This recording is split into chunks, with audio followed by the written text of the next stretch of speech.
Greenfield smart city Dholera में industrial के लिए बहुत अच्छे मौके हैं, क्योंकि इस शहर को बसाने का जो मेन फोकस है वो इंडस्ट्रीज़ को बढ़ावा देना है।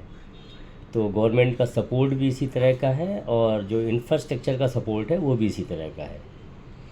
अभी बहुत कम इंडस्ट्रीज लगने के बावजूद एयरपोर्ट वहाँ तैयार है, क्योंकि वो अगली इंडस्ट्रीज़ के लगने की एक ज़रूरत है कार्गो सर्विसेज के लिए।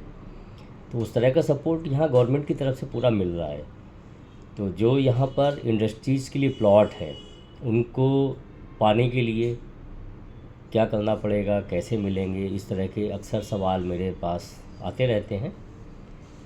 तो बहुत बार लोगों को ये लगता है कि जैसे धुलेरा की एक अथॉरिटी बनी हुई है DICDL, तो वो प्लॉट्स को अलॉट करेगी, कोई स्कीम निकलेगी।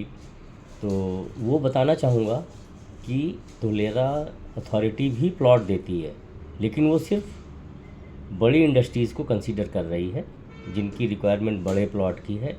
उसके लिए वो उनसे प्रोजेक्ट रिपोर्ट लेते हैं, अपनी इंटरनल टीम से उसको असेसमेंट कराते हैं, फिजिबिलिटी देखते हैं और उसके बाद अलॉटमेंट की प्रोसेस शुरू होती है। और इसमें वो लोग पूरा सपोर्ट भी देते हैं, क्योंकि उनका मकसद यही है कि जितनी जल्दी इंडस्ट्रियलाइजेशन हो उनके लिए अच्छा है, जिसके वो फेवर में है। तो इस सपोर्ट देने की प्रोसेस में वो आपसे कमिटमेंट भी लेते हैं कि वो इंडस्ट्री इतने दिन के अंदर फंक्शनल हो जाएगी।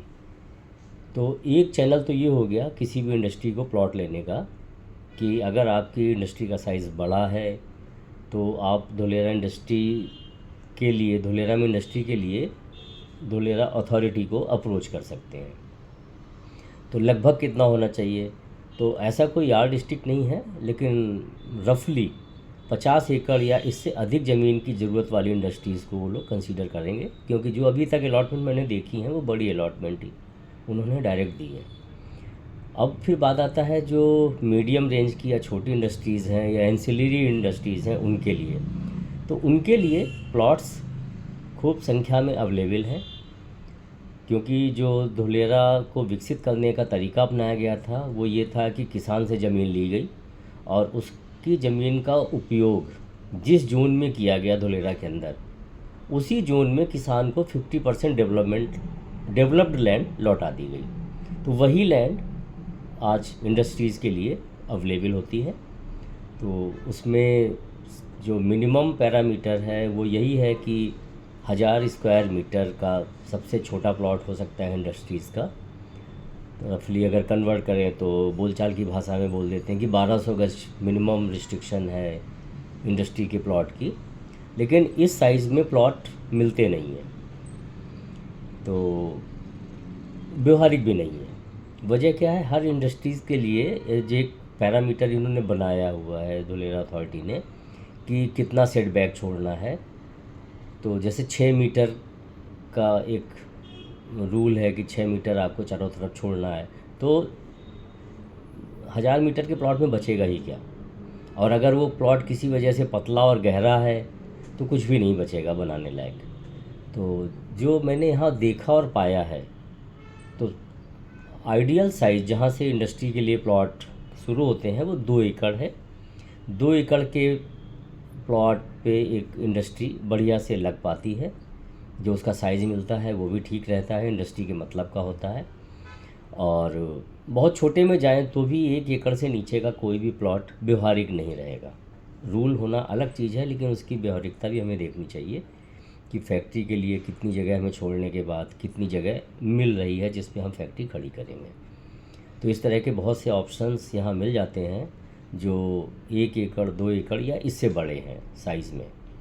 और इसमें एक सवाल बार बार पूछा जाता है कि कोई रिस्ट्रिक्शंस है कि इतने दिन के अंदर कंप्लीशन आपको करके देना है। ऐसी कोई रिस्ट्रिक्शंस फ़िलहाल अभी तक हम लोगों की नज़र में नहीं आई है, ऐसा कोई भी रूल हम लोगों के सामने नहीं आया है।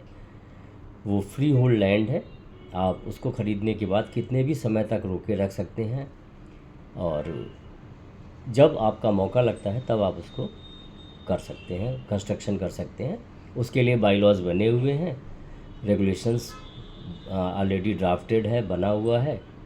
उसको देखकर आप अपनी ज़रूरत के हिसाब से कोई भी चीज़ चुन सकते हैं और उदाहरण के तौर पर मैं डिस्क्रिप्शन में कुछ ऑप्शंस लिख दूंगा, उससे आपको ये पता लगेगा कि क्या साइज़ और वहाँ पे प्रिवेलिंग रेट आजकल क्या है।